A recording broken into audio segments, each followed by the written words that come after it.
Mackenzie, how are you doing tonight? We are here for another episode. We're going to discuss alcohol, so that should be really interesting. But first, and this is a great introduction to our podcast on alcohol, but I wanted to talk about a sermon that I heard at church the other day. I thought it was really good. So one of my favorite quotes recently is from Sal DiStefano. He's one of the co-founders of Mind Pump. And he said, the man who loves walking will walk further than the man who loves the destination. And basically, it's all about falling in love with the process, not the outcome. Sometimes we get so stuck on the ultimate goal in the end, not necessarily all the steps it takes us to get there. And how I related back to the sermon was he was obviously using that kind of falling in love with the process, not the outcome, to talk about, learning about God, learning about studying the Bible, learning about prayer. And he mentioned in the beginning of the Bible in Genesis where God tells us about the days, right? And day one, he created this, and day two. And of course, I knew all that. But one thing he stopped on that I never really connected was at the end of each day, he stopped and he said, it is good. And so and that kind of hit me. I was like, wow, you know what? And I mean, God, all powerful, can do everything in a split second, snap his fingers, and it's all done. But there was a process, and it took his time. And so day one, he created, he kind of just created the universe, created the heavens and earth, right? And he was like, looked back and he said, that is good. And he was done for the day. And day two, he created the sky and the heavens, right? Separated the sky and heavens. And he looked at it and he said, that's good. And day three, he created the earth, and he created the seas. Day four, he created the sun and the moon and stars. And after every time, he was like, hey, you know what? It is good. Day five, he created sea creatures, birds. And he looked back and he's like, it is good. And I was thinking, he hasn't even created humans yet, And he's going through this process, just taking his time. But he's enjoying that process. He's looking back at what he's creating. He's just taking his time to make the most amazing masterpiece ever. And he's looking and he's like, it's good. And then day six, he created land animals. And then he created human. And he looked at it and he said, it is good. And then on day seven, he rested. And, I think that's, if God can look back and really appreciate the journey and the process that it took to get to the ultimate amazing, goal that he was trying to do, I think we can do that too, and I'm guilty of this, but we just want to skip forward and get to that goal. And a lot of times for people that do get to that goal right away, it's not as rewarding and it's not as sustainable because okay, I got there, now what? But those that just worked really hard and took their time and it is, if you do anything to be done right, it takes that long process. And I think if we can learn to kind of slow down and celebrate all those small wins we talked about and just look at it and say, it is good. It is good. I think we'll appreciate the journey better, but then I think it'll be easier to stay on track. And then of course, when we get to that end, oh man, then you can look back and say, wow, what a journey. How awesome was that? That's so beautiful. I think it's such a good representation of any journey in life because, like you said, it's easy to fall into that looking toward the next thing or always reaching toward the next goal. I know I always get caught up in that and struggle to sit back and just appreciate the journey. But I always say the journey is the destination. There isn't an end destination where you're like, okay, I'm done, I'm satisfied. You're never going to get to that point where you're done. And so it really is all about the journey, all about the day-to-day steps and falling in love with that process and falling in love with the growth every single day and learning to sit back and chill and appreciate the progress and growth along the way and being present in each moment. Yeah. And it's very difficult. Do you agree with that? Do you have a hard time really Definitely. appreciating that journey? Yeah, because I always feel like, oh, I'm not doing enough or I got to get to the next thing. I got to do more and more and more, which is good to some extent, but also if you're always getting caught up in the next thing, you're really not enjoying life. You're not present. You're not getting the most out of each moment and each experience. Yeah, and I think a lot of times there's kind of two ways too. Sometimes we go through that process, whatever it may be that we're going through, and it's really difficult. and it's easy to be like, just want to give up. Like, I'm struggling, I'm working through this, but it's just not getting to where I want to be. Or like you kind of just mentioned, like things are going really well and you want to just speed up that process. You're like, all right, this is awesome. Like, what's next? What's next? What's next? Instead of sitting around and say, it is good. Hmm. I think that's such a good moment just for everyone to sit back and reflect. Like, what is good on your life right now? Even if you're not in a point where you're particularly happy or going through a challenging time, there's still good things that you can sit back and appreciate. So I think it's always such a good practice. Yeah. All right. So let's get to something that was pretty exciting this past weekend. Speaking of journeys, right? Your birthday, right? Happy birthday. Thank you. I'm old now. Gosh, please don't start with the age thing. I know everyone got so mad at me for that. Yeah, but it was my birthday. In the past, I've always been weird about my birthdays. I never really liked to celebrate or anything. But again, I'm in such a better place overall, and this year felt different. I actually had more friends and community to go and celebrate with. So I went to a good dinner and just did some red light therapy, went to the beach a little bit. So it was actually really nice. And again, kind of tying back into sitting back and appreciating more moments. I was sitting back and appreciating myself and like allowing myself to sit in that moment and just celebrate me for once. Yeah. Are you a big birthday person? Like, do you like that? Like, some people are like, oh, this is my birthday week. Some people are like, oh, I don't really care about it much. I know some people are like, it's my birthday month. uh, no, I'm not. I've never been big on my birthday. I never like to tell people or anything. So, no, even just me celebrating it that one day was kind of a big thing. So, I'm typically not that type of person. But how about you? Yeah, I usually don't. I mean, I don't put like my birthday on any kind of social media. Like when birthday is or whatever. I'm appreciative if someone tells me or sends me a message, hey, happy birthday. But I think it's really I just don't like the attention on me. I'd rather just like go through the day and people not really know that it's my birthday. But just going back to the journey thing, I mean, I think it's good to just kind of appreciate and just think, hey, I've gone through a lot in life. I've experienced a lot, and one more year, and so that's kind of fun. Yeah, it's funny. My friends were they were joking around, like, oh, can you guys, at the dinner, they're like, can you guys sing happy birthday or make a big thing? I'm like, if you do that, I will walk up and leave. I I'm do out not on want the that, right? attention. Yeah, I definitely hear you on that for sure. So, like I said, we are going to discuss alcohol today. Yesterday was in my house. It's Taco Tuesday. And so we always have fun. One thing that my girls, it was kind of my girls' idea. They wanted to have theme days for dinners. And their favorite of all time is Taco Tuesday. And that it's a variation of tacos. One of my daughters really likes soft tacos. And those hard shell tacos. I don't even really eat the tacos. I eat more meat than anything. But, we have fun with it. We make homemade guacamole and it's most fun when everyone is here and we can kind of just make things together, type of thing. But, I do like to have a good margarita from time to time. And on Taco Tuesday, more times than not, I'll have a little margarita. It's kind of fun. It kind of goes with the celebration of having that night and everything like that. And sometimes I'll play a little playlist, a Taco Tuesday playlist. And so if I'm just by myself and, making food and they're not home yet or something, I'll really jam out to it. But, and then sometimes I make like a mocktail.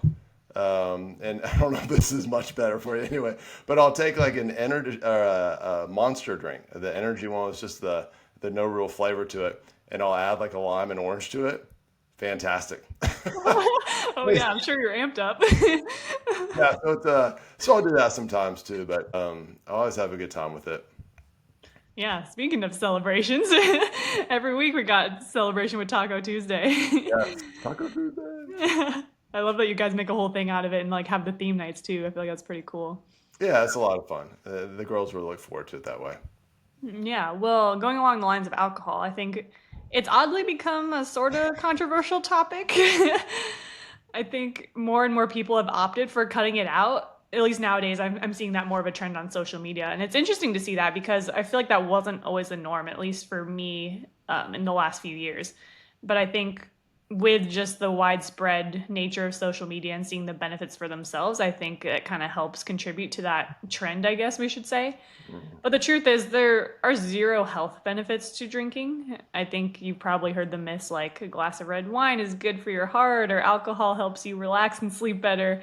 But the science doesn't back those claims. Any potential benefit, like the antioxidants in red wine, can be found in much healthier ways, like grapes or other fruits, without all the negative effects of alcohol. And while it might be relaxing to sip on a drink, alcohol actually disrupts your sleep, raises your stress hormones, and kind of wreaks havoc on your body. Yeah, I mean, I did say I enjoy a good margarita every now and then, but yeah, I mean, it's basically a toxin, right? And so when you do drink it, your body actually treats it like a poison, and it kind of prioritizes breaking that alcohol down over anything else. And so your recovery, digestion, muscle repair, anything else, is going to get kind of pushed to the back seat. And so the idea that alcohol has like a bunch of health benefits is really just kind of clever marketing. And there's just been tons of research over the years that's kind of said, yeah, that's not really true. So, I mean, it's not really doing you any favors in terms of health benefits. Yeah.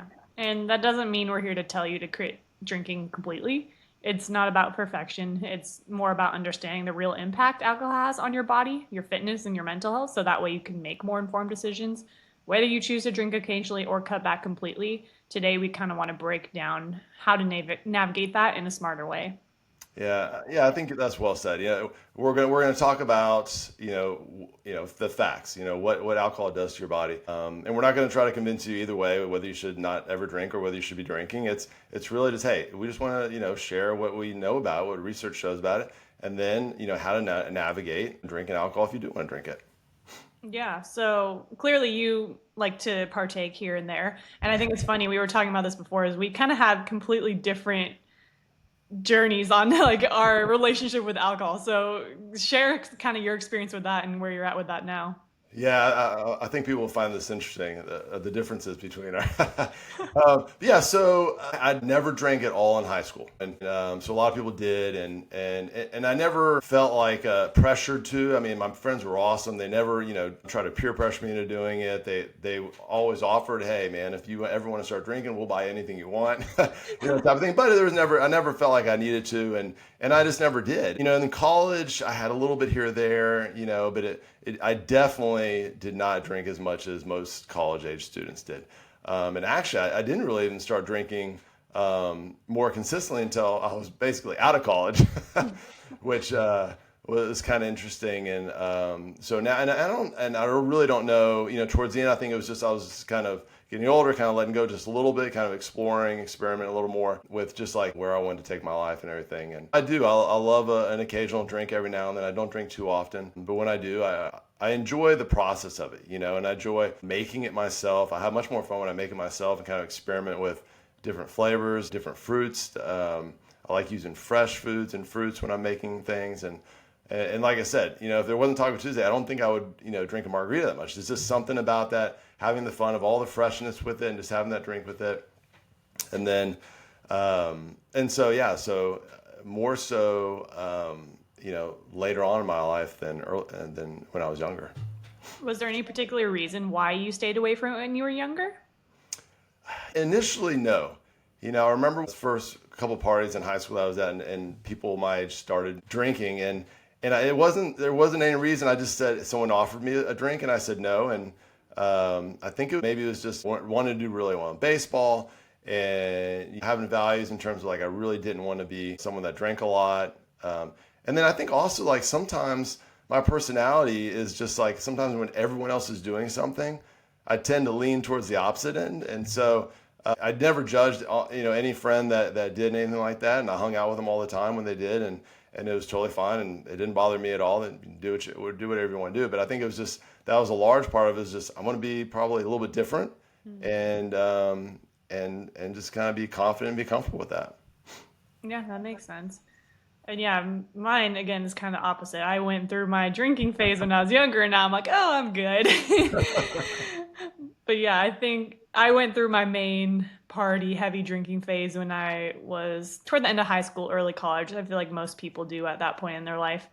But the thing was, it for me, looking back at it now, I know it was just a coping mechanism because I was in such a dark place. Like that was when I was at my rock bottom toward the end of high school and early college. And so I was just using alcohol as a way to escape. I didn't want to be alone with myself. I didn't want to deal with my thoughts. And so I was just trying to find any way out, any way to feel something, I say feel happier, but I think it was just feeling anything at that point. Yeah. But as I'm sure we know, it's more of just a temporary feeling. Like, yeah, I probably felt better in those moments just because I wasn't all there. But at the end of the day, I just was left feeling more empty. And so, right around the time I got to 21, I was kind of over the drinking just because I was going so hard for a while. And that was when I really started getting more into my fitness and health journey and just started taking that more seriously. And so, in the last, like, that's kind of when things slowed down, but especially in the last 4 or 5 years, I haven't really had a drop of alcohol. And people always ask, how did you stop or why did you stop? And I don't see any value in it for me personally. My goals are more important, especially as far as how I'm feeling and performing physically and mentally, especially my mental health and just my work and growing this business. That's the most important thing to me as well. And so, me staying in my routine, me working on the business, being mentally clear and sharp and feeling my best physically, mentally, that all gets messed up if I have alcohol. And so for me, it's just a no brainer. Like, what's the point? I don't want to mess up all the things that are more important just to have a few drinks. So for me, it's just easy to quit because of that. I just realized that it was basically just setting me back. And so there's no point in moving forward with that. But the thing is, it's not that I force myself to stay sober. I'm not like super strict in that regard. I'll drink if I want to. I just never have the desire to, just because those other things are so much more important, and it's just become so unappealing to me. For me, it's just empty calories. I don't necessarily like the taste, so it's like definitely don't have desire to drink it.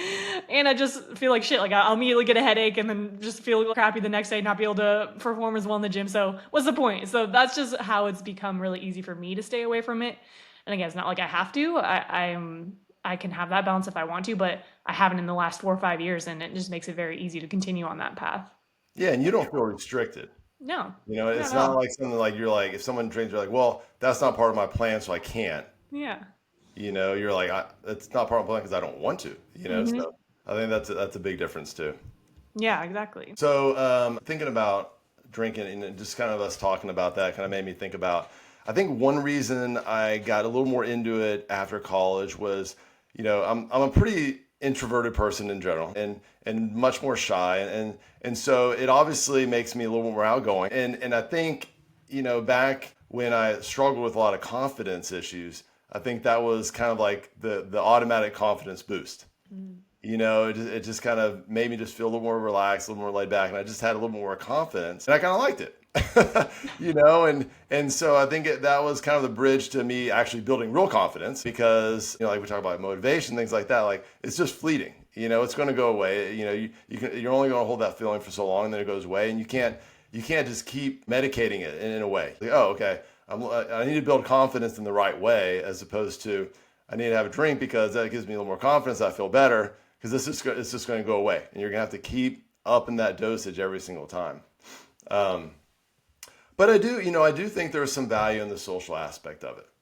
And I'll give you an example. The other day, it was actually New Year's Eve. We went to a friend's house, and the guy that was in the party actually had I don't even know what it's called, but anyway, he had this smoking kit. It was like it was a bourbon smoking kit, and it was like the coolest thing in the world. And he would sit there and individually like smoke our bourbons for us, and everyone was, no one was like drinking heavily or anything like that and getting drunk. It was just really cool. Everyone was standing around watching them doing the different smokers and the different flavors, and we were smelling it, and it was so just kind of it was kind of bonding us in a way. We were all people just from different backgrounds and everything, but we're sitting there enjoying having a good conversation about how the different bourbons taste and how the smoking. So I mean, I think there's can be some value in that, especially in that social aspect of it. Yeah, definitely. Like we say, there's zero health benefits, which is true. But like you said, there is that social aspect and benefits of bonding and connecting with people that you care about and having a good time and just enjoying the experience. So I think there definitely are values from that. And it's funny Yeah. that you mentioned like it helps you be more outgoing. We're both very introverted, and so I definitely noticed that too. At least whenever in the past when I had a few drinks or whenever like when I was in my bigger party phase, I would definitely be way more outgoing, just way more lively, talking to everyone, which is not like me at all. If you catch me out in public, I am very quiet, keeping to myself. So I just think it's funny, kind of how it brings out, like you said, that confidence. Yeah, yeah, same for sure. But yeah, let's get into some of the negative effects that alcohol has, especially when it comes to your fitness journey, because I think a lot of people neglect that part, especially when they're trying to make a big change in their health and fitness and they don't realize how much alcohol actually does affect that. Alcohol affects every part of your body, and its impact is particularly detrimental when it comes to fitness and overall health. So there's a few key areas where it plays that role, and one is going to be recovery and muscle growth. When you consume alcohol, your body again treats it like a toxin and prioritizes metabolizing that over anything else. And so this can delay recovery, leaving you sore for longer and just overall hindering your progress. And part of that is the protein synthesis. So alcohol disrupts that, which is crucial for muscle repair and growth. And studies have shown that even moderate alcohol consumption can significantly reduce your body's ability to build muscle. And then lastly, the inflammation. Obviously, drinking increases inflammation in the body, which slows down healing from workouts, injuries, and even just everyday wear and tear. Yeah, and there's also hormonal disruption, right? So alcohol lowers testosterone levels, which are actually really important for men and women. I know a lot of times people just think it's a male hormone, but it's important for women too. It's a key hormone for muscle growth, strength, and fat loss.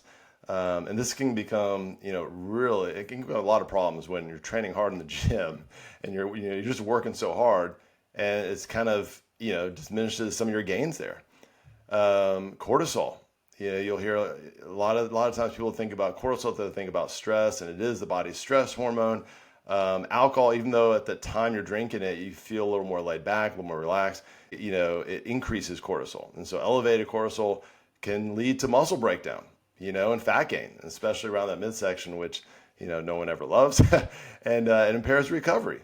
And then, one thing that if you had to just probably break it down to one thing that it just really disrupts, that's so important to me, is sleep. And so it's going to disrupt melatonin production, ruins your sleep quality, and it impacts recovery, energy, overall performance. And that's, confusing, because I think, a lot of times people say, oh, well, you sleep faster, right?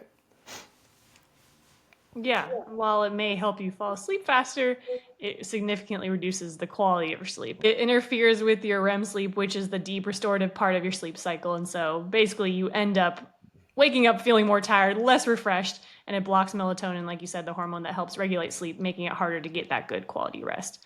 And so getting poor quality sleep then means that your workouts will feel harder, your motivation will be lower, your body won't recover properly, and this just continues to compound over time.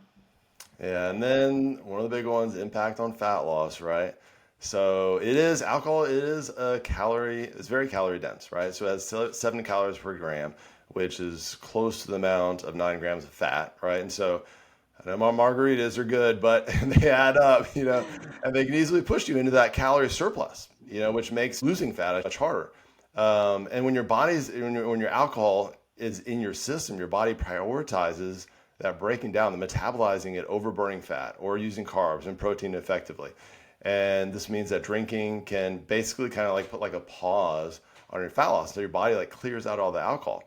And then one of the things, for me, I think like when I drink, it's not really the calorie or the caloric content. That usually doesn't affect me. But what happens is, man, when I'm drinking, I eat way more afterwards, and a lot of times it's not the kind of things I need to do. I know that when I go out to eat, if I go to a Mexican restaurant, have something to drink afterwards, I want to go to like have some donuts. I want to go get like some dessert or something. I don't ever want that, and so it impairs that judgment and the willpower. And you're like, yeah, let's go have some donuts, or what, I just had a huge meal. I'm stuffed, but so it often leads to overeating, and often kind of leads you to choosing less nutritious foods, and which obviously just kind of hinders and stalls that progress. Yeah, I think that's when a lot of people can get caught up in, because yeah, like the drink itself isn't necessarily bad, especially having like 1 or 2 drinks. But then what happens after is Mhm. usually where people go wrong. Yeah. Then there's also cardiovascular and just overall health in general. As far as heart health, despite the myth that red wine is good for your heart, alcohol increases your blood pressure and triglyceride levels, both of which are factors for heart disease. And then frequent drinking can strain your liver, impairing its ability to detoxify your body and metabolize nutrients essential for your fitness and health goals. And overall, it just suppresses your immune system, making you more susceptible to illness and prolonging recovery from injuries and stuff like that. Yeah, and then this is the big one that I think a lot of people don't really think about is the mental health. Mental health and motivation. Yeah, a lot of times you get mood swings. Some people experience a lot of anxiety. And it's alcohol is actually a depressant. And while It does feel relaxing. Like when I have a drink, I feel a little more laid back and relaxed in the moment. It can definitely exacerbate any anxiety and depression in the long term. And so it can affect your consistency in the gym, your motivation to stick to a healthy lifestyle. Basically, it just disrupts a lot of habits.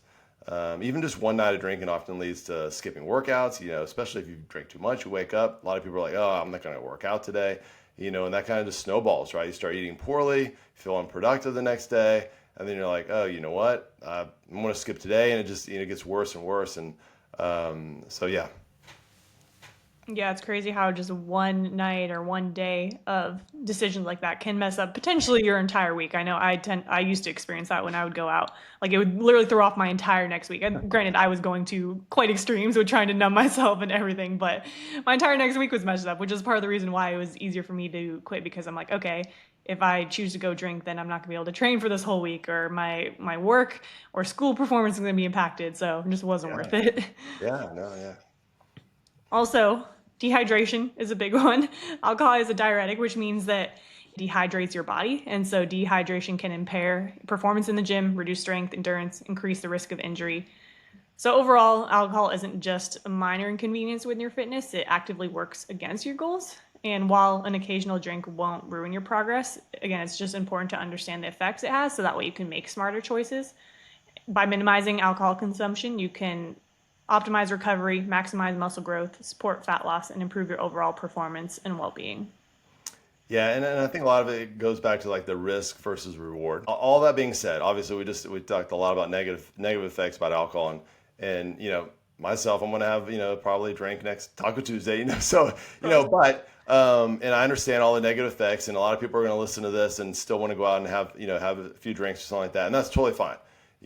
But there are gonna be some times where I think it's good if you understand all the negative effects or how it's going to affect your body just in general. Where there may be some times you're like, what, actually, it's not going to be worth having a drink tonight, and there will be sometimes you're like, yeah, you know what, I think it'll be fun. I think it'll be really worth having that. So we also want to talk about navigating alcohol in your fitness journey, your health journey, having a fitness lifestyle, how to navigate that. So like we said, there is a big social aspect to it. And we do think it's, when done in moderation, social drinking can actually have positive effects, not necessarily on our physical side of things, but on our mental health, and so what I mean by that is it does relax us a little bit, it does enhance social interaction sometimes, and it just might overall just help you to enjoy the evening a little bit more, relax and get away from kind of some of the crazy things temporarily. It can be, like tied to bonding, celebrations, just relax in general. We have a lot of clients who have a lot of business trips and a lot of business events, and there are a lot of times where they're going to have a few drinks with their clients, and there's a lot of times where you're going out with dinners with family or friends, just going to socializing. Like I talked about the New Year's party, things like that. And I mean, people want to fit in as well, and sometimes that's important just to be, around having a drink with friends, and then also helps with anxiety sometimes in social situations and makes things just a little bit easier sometimes. Yeah, I know with a lot of our clients, it's just very common, especially in the business space. They have those events, dinners or networking events where everyone has a drink, and that's just kind of what's acceptable. I know a lot of people have come to us and be like, hey, like how do I navigate this? I don't want to drink, or how do I make sure that I'm going in with the right plan so that way I don't overdo it, but I also want to fit in and not feel awkward about saying no or turning down stuff. Yeah. Yeah, so let's go back to that because I kind of just ran through a couple of things off the top of my head. But so you're going to a business event or you're going to a dinner. How would you approach that situation? A client comes to you and says, "Hey, I'm going. I want to have some drinks. Like, what's the best way to handle this?" I mean, there's a few ways. I mean, one is depends if like how you want to handle. Like if you don't want to drink, then we just got to say no. But also, I think part of that comes with the communication, and it helps to explain why to people so that way they understand. And also, if you go in confident, I feel like people respect that more as opposed to like, oh no, like I don't want to drink. Be like, no, I'm not drinking tonight. Like be confident with it, or explain the reasoning why if like you really don't want to. Or if that feels uncomfortable and you'd rather just have something in your hand because it makes it more comfortable, totally fine. You can always get non-alcoholic drinks. They have that basically anywhere, or mocktails or some sort of sparkling water with lime. Like there's a lot of options like that too that you can have. So that way you're drinking something, but it's not necessarily contributing to all the negative effects or if you're trying to avoid alcohol for a particular reason. Yeah, and I think you mentioned a couple of things. One, making like smarter choices when you do drink, and then kind of having a plan to go into that. So can you tell us a little bit more like what if I'm like, hey, I don't want to drink that much. What are some good ideas or smarter choices to do if I'm going to have a drink or two? You can always opt for lower calorie drinks like vodka soda, tequila with lime, dry wines, stuff like that.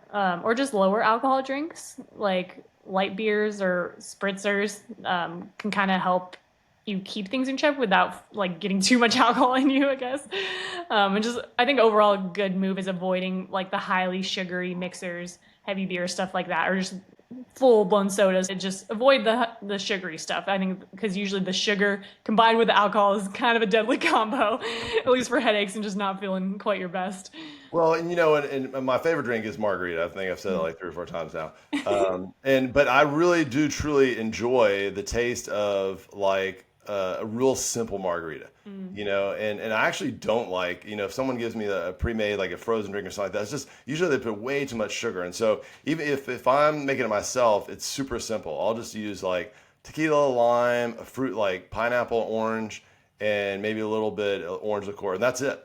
And so when I go to a restaurant, I look for those items on the menu. Sometimes they'll usually have a pretty good selection, anywhere from like super sugary to, they don't put as much into it. And sometimes they'll call it light or they'll say fresh ingredients. But you can always ask as well. The bartender usually likes to make a drink that, you ask for because then they kind of get to do their own little thing. And so go in there and say, hey, this is all I really want in my drink. Can you make it for me? And it's much better for you. Yeah, such a good point. Just like when you're navigating eating out, you just got to know what to look for. You got to know some of the better choices that you can make and the types of drinks and mixers and stuff that are going to benefit you more than just going to the full sugar or just whatever's on the menu. So yeah, it's just about knowing what to look for and what to order and making better choices for what you need in that moment. Yeah, it's like taking control of your choices, Hmm. right? You're going out to eat, you're going to have fun, you're going to enjoy the meal, the food, you're going to enjoy the drinks, but make it what's going to fit your lifestyle and what kind of goals you're kind of trying to go for.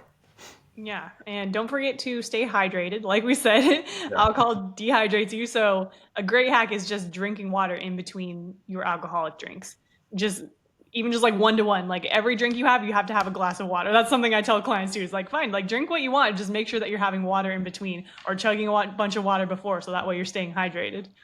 Yeah, you're probably go to the bathroom a whole lot too, so that might prevent you from drinking as much because I gotta go to the bathroom again. Has to be done. At least that's my experience anyway. But Yeah, for sure.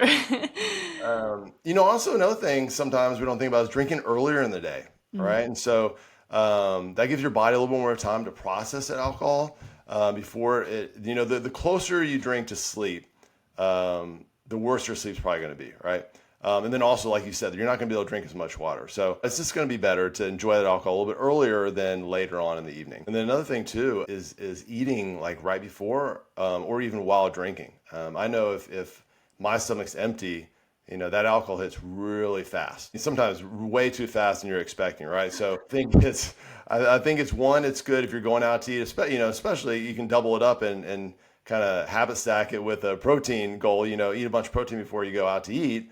That's also going to help with minimizing the effect the alcohol is going to have on you. And it'll still relax you, you'll still enjoy the drink, but it's just going to slow that absorption of the alcohol and just helps you, like I said, and you're not going to feel the drink too much too quickly. And then it's going to stabilize your blood sugar as well. Yeah. So like anything, just gotta go in with a plan. Keep it simple. Also, we like working with clients on, hey, if you know you have an event coming up or some business dinner, whatever it is, pick a goal for yourself. If you want to have a certain amount of drinks, set a limit, whether that's 2 or 3 or whatever is going to work for you and your lifestyle. Just set a goal so that way you have a target going in and you're not just going in blind and just hoping that you stay on track, whatever that means. Like you just got to have a plan in place and structure with that. So decide how many drinks you'll have before heading out. And if you're in a fat loss phase or prepping for some sort of event, just reconsider alcohol altogether, like choose mocktails or sparkling water or something. It just depends where you're at and what your goals are. Also could help to have accountability around it too, whether that's, again, communicating to the people that you're going with or just having a coach where we're talking about the stuff, or just one of your friends or buddies that you're going with and saying, hey, like, this is my goal. Like, help me stay accountable to this. Yeah, you got to have that buddy, right? Yeah, and hopefully they aren't sending you off the deep end, the opposite direction. Yeah, you know what I was also thinking, looking at the menu ahead of time, or if it's a restaurant you've been, and kind of thinking about while you're thinking about that plan, it actually kind of excites you a little bit too. You're like, oh, I think I'm gonna have this drink and this drink, or I'm just gonna have one drink tonight. Which one should I have? And kind of it makes it a bigger deal, and so it kind of builds up that excitement without just going there. I'm just gonna have this and this, and then all of a sudden you're like, whoa, that was way too much. I wasn't even really thinking about it. Yeah, for sure. And another note too on having a plan is sometimes we tell people to just, hey, track it. If you're tracking your macros, if you're tracking your food and everything, put in alcohol there and see if we can fit it into your macro. So that way you don't feel guilty about it either. Because then again, it kind of helps you feel like, hey, okay, this is a part of the plan. We plan for it. And this is the target that I have. And so it makes it a lot easier to like go in and be able to enjoy that without stressing about getting off track. Well, and we've talked, when you track food or drinks, it kind of helps you be really aware of, how it's going to affect your overall day. And so sometimes you might put in a few drinks, you're like, whoa, that's a little bit too much. Maybe I should just do two or maybe one. And you're able to see that before you go out and do anything. And that might help with your plan as well.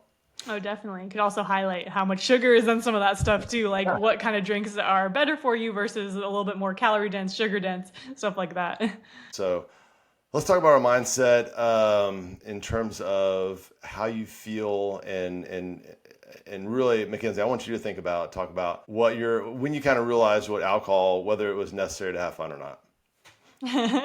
Yeah, I tweet about this a lot and people get pretty pissed off about it. Because Really, I'm like, really? yeah, because I say you don't need alcohol to have fun. And I think a lot of people to feel the opposite, and so then they get angry. But yeah, I found ways to enjoy myself without drinking, especially because I enjoy a lot of concerts, especially more of like the raves, the EDM community. Like I go to those shows where everyone is usually doing some crazy stuff, and I go sober every single time, and I have the time of my life. I'm dancing around, having a blast. But it's also because I'm very passionate about the music, and like that's what gives me the energy, and gets me hyped up and allows me to stay up and just have a good time. So I think it's also about like finding those things that help make you tick. But yeah, overall, you gotta find like what works for you. But you have to realize that alcohol isn't necessary for having fun or connecting with people. I think that's a choice. Yeah, and I think it becomes a problem if you can only have fun if you're drinking. I don't think it's an issue, and I don't think people are judging other people or if you're like, oh, I go out, I have a little fun, I like to have a couple drinks, as opposed to I go out and I drink because I don't have fun unless I do, or my life isn't any good unless I have a drink. I think if that's kind of your mindset going into it, then you have some other issues that you probably need to deal with, and think about and sit down and talk to people about. Why is this the case? 100%. Yeah, I feel like that's kind of the mentality I was in when like I was drinking a lot more. That was the only way that I could feel something. I could feel happy, that I could enjoy myself, was numbing myself and like feeling a different way through alcohol. And so yeah, I think that's a good point. Is if that's the only way that you can enjoy yourself, time to like sit back and reflect on why that is and really dive deep to, because you should be able to enjoy yourself without it regardless of the situation. Now, like we said, it can enhance a lot of social situations, which is totally fine, but I think it's just having that awareness of yourself and like the deeper reason for why you're doing it. Yeah, no, I think you used a good word there, enhance. We really should be using it to enhance the situation. And it's the same way when you're eating. If you're eating just to eat, to make yourself feel better, that's an issue you need to think about and reflect on. Why am I doing this? As opposed to, oh, I like to have a little dessert here or there. It just kind of enhances my meal. Yeah, and I think a lot of people fall into the all or nothing mentality with alcohol. Either they're completely abstinent or they go all out and overdo it. But it Yeah. also doesn't need to be that way. Like we've been saying, you can enjoy a drink here and there without sabotaging your goal. Just like we always preach, you should be able to go and enjoy date night, enjoy a meal out without feeling like you're failing or sabotaging your goals. So it's all about that moderation and being intentional. And again, it depends on like each person and their situation. But I've had a few clients where they got stuck in the all or nothing mentality around alcohol, and we had to work through that because they'd be like, "All right, we're quitting alcohol for good." And I'm like, "Okay, that's great." And then they're checking a few days later, they're like, "Yeah, I had a drink." I'm like, "Okay, so it's okay if you had a drink. There's nothing wrong with that, but we can't set the goal of, hey, I'm going sober or I'm not going to drink, and then go back on it. That's where we have the issue. So we need to be realistic with our goals and find something that's actually going to work with your lifestyle." Yeah, no, that's great. And you can even, make it a little smaller. I've seen where people are like, "Oh, I'm not going to have any drinks tonight," and then all of a sudden, a couple of hours, they're like, "Woo!" And you're like, I think it would have been better just to be like, you know what, I'm going to have a drink or two tonight, type of thing, and just like we said, go in with a plan, as opposed to going from like, I'm not going to do anything, and then all of a sudden you're drinking a little bit too much. And why do you think? What do you think about? Or what do you think one of the main reasons is that people want to go out and drink? Like, let's say on a Friday night, like, oh man, I can't wait to go out and drink on Friday, or wait to go out and drink on Saturday, or something like that. I want to say it's usually just the stress. Like people are in so much stress during the week. They have a lot on their plate. They're just feeling overwhelmed, and that's just their way of letting go, letting loose, like kind of unwinding from the week. Yeah, and it's something to look forward to. Yeah, that probably too. Yeah, and again, if you're looking forward to it and you want to go out to spend, I think to me, it's a lot healthier if you're like, I can't wait to go spend time with my friends, and then I'm going to have a drink or two, as opposed to, I can't wait to go drink. I just happen to be with my friends. True.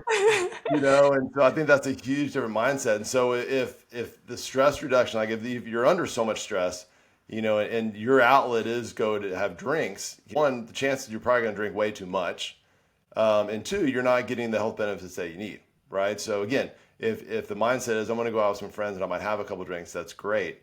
But we need to look at like healthier outlets instead. Yeah, and it's all about how you frame it. I really like that.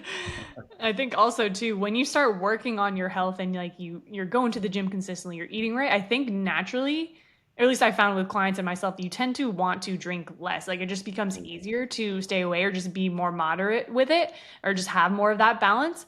Like one of my clients who's been crushing it, I talk about him all the time, but he's well over a year sober now, like since we started. And that was all his choice. Like he, just because he's fallen so much in love with the process and the growth that he's seen for himself physically, mentally, that he's like, oh yeah, I have no desire for that. And it's funny, he's always like, yeah, my family's all drinking, they're being annoying. And I'm just like, nah, I'm good. I'm off doing my own thing, like smoking some meat and stuff. So it's just funny how like confident and secure he is in that too, especially just once you experience the benefits of that. He probably sits back and says, "It is good." Exactly. And I actually had a call with another one of my clients the other week, and he used to be one of those people that would turn to alcohol to de-stress and unwind every single day, and that was just like the go-to natural habit. But now he's like, since I've started like really build the momentum and traction in my fitness journey, I'm just kind of bored by alcohol. Like I don't like want it. I'll have a drink or I'll have a few sips and just kind of be over it. And I'm like, that is what we're talking about. So that way, like you can choose what you want to do, but it becomes a lot easier when your habits are already aligned and you're feeling more of the person that you want to be day to day. Yeah, you just feel more in control of your behavior and your responses to things. Yeah, it's basically kind of like going along with the mindset shift. It's just aligning your actions with your goals. Ask yourself, is drinking helping me to become the person I want to be? If the answer is no, then it's easier to make choices that serve your goals instead of sabotaging them.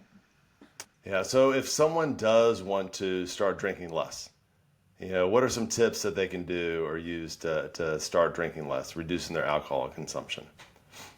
I think for one, it depends on the type of person, whether you can go cold turkey or not, because you got to know what kind of person you are. Like some people that can go and like, hey, I'm not drinking anymore, and that's great. But a lot of times that's not the case, and then you'll have a situation like with my clients where they're like, yeah, I'm not drinking, then they go have a drink and just repeat that cycle. And so you got to know first what kind of person you are and what's going to work best for you.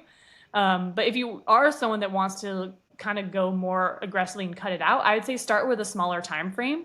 So set a goal for, hey, I'm going to go this week without drinking. Or again, it depends on where you're at. Or I'm going to go this month without drinking. And then you can start with a smaller time frame and slowly build on that as you go. So that way it's not this big overarching goal of like, hey, I can never drink again.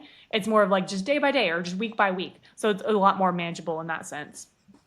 Yeah, and you can. It's the same with someone who's just starting their fitness journey, right? And they come to you and they're like, "Hey, I want to start working out." You're like, "Awesome! Like, what are you thinking about days a week?" And they're like, "I want to come like 6, 7 days a week," And you're like, "Okay, well, how often do you work out?" None. So it's like you're going from like zero to every day is probably not going to be realistic. Why don't you start with one day of working out and then getting a consistent habit? So same thing with like the drinking, like instead of just cutting it out totally, why don't you cut it out one day a week or maybe the next month, 2 days a week or whatever you figure out is going to work best for you. And then you just make that consistent. And then before you know it, you'll get in a really good groove and you may not be drinking at all. Exactly. Yeah. Or just set those targets. Like if you have a certain amount of drinks a week, reduce it down. Like this is how many I can have during this week. Or substitute again, kind of like we were saying with events, substitute with the non-alcoholic options, sparkling water, mocktails, stuff like that. And just make those swaps here and there. Also, just surrounding yourself with supportive people who respect your boundaries too, because if you hang out with those buddies that are always drinking and always kind of like pressuring you to drink or like, come on, have a drink, like let loose, like that's likely going to set you further away from your goals, especially if that's something that you want to do is reducing it. So just be mindful of who you're spending time with and make sure that they understand where you're at. You communicate your why with them and then stay supportive of that journey too. Yeah, I think that's really important and I think most people are probably not trying to pressure someone to do something they don't want to do. But like you said, the communication, if they don't truly understand why you're not drinking, if they're just like, oh, you're just being, silly today, or you just whatever, you're not being fun today, whatever, just have a drink. That's different than them understanding exactly why you don't want to, and because like I said, I think most people, have your best intentions in their heart. And so they want to do the right thing. And so they won't bother you or they won't pressure you if they know there's an actual really good reason why you're not. Yeah, exactly. All right. So give us all the benefits again. Summarize benefits. We've talked a lot about it. So tell us some benefits of reducing or eliminating alcohol. Well, we got improved energy, definitely better sleep quality, better physical performance in the gym and just day to day life, faster recovery, better skin, better digestion. I don't think we mentioned those, but that definitely plays a big role as well. And overall, the mental clarity, focus at work, emotional stability, helping with the fat loss, kind of like we mentioned, and helping with the muscle building results when you're doing in the gym. Another one that doesn't necessarily relate to fitness, but you save money. You save a lot of money. Yes, you can save a lot of money by not drinking for sure. And also, I'd argue like it helps with better relationships. You can be more present and just show up as the person that you want to be and kind of not in that other state. Yeah. And also avoid, I think we've all had the like, what was I thinking moments the next day or asking your friend, like, what happened? I can't believe I said that yeah. Yeah. So you get to avoid those moments too. But yeah, I have this conversation with people a lot and just how much better they feel without it. And I think, again, the more you experience it, the easier it becomes to stick to that or just to find that better balance because it's not about never drinking again if that's not what you want to do. It's just about that moderation and being intentional and celebrating the progress over perfection. And also just reframing what fun is. Like we said, we gotta know why you're doing certain things so that way you're enhancing your social situations as opposed to using it purely as a way to only way to have fun or only way to reduce stress. Yeah, like you said, I think it's being intentional about what you're doing and why you're doing it and being in control of what you're doing and why you're doing it. Yeah. So to wrap it up, alcohol is a choice, not a necessity. If you do choose to drink, just be intentional about it, make smarter choices, set those boundaries. And if you're ready to take your fitness and health goals seriously, cutting back on alcohol is one of the simplest, most impactful changes you can make. And oftentimes that alone is the reason people are stuck and not seeing the progress that they want. Again, it's not about cutting out completely, just finding that right balance, knowing how it affects your body. Kind of like we talked about with food, you need to find the best foods that work for your body. You also need to find the best alcohol choices and the best decisions and the best targets around that are going to help you in your goals. And so if you want to connect with us, you can find us on socials in the show notes. And the best place to connect is going to be in our private community. We run all kinds of challenges, giveaways, calls, and new content every day. It's completely free to join. So I'll put that link in the notes as well. And we will see you guys next week.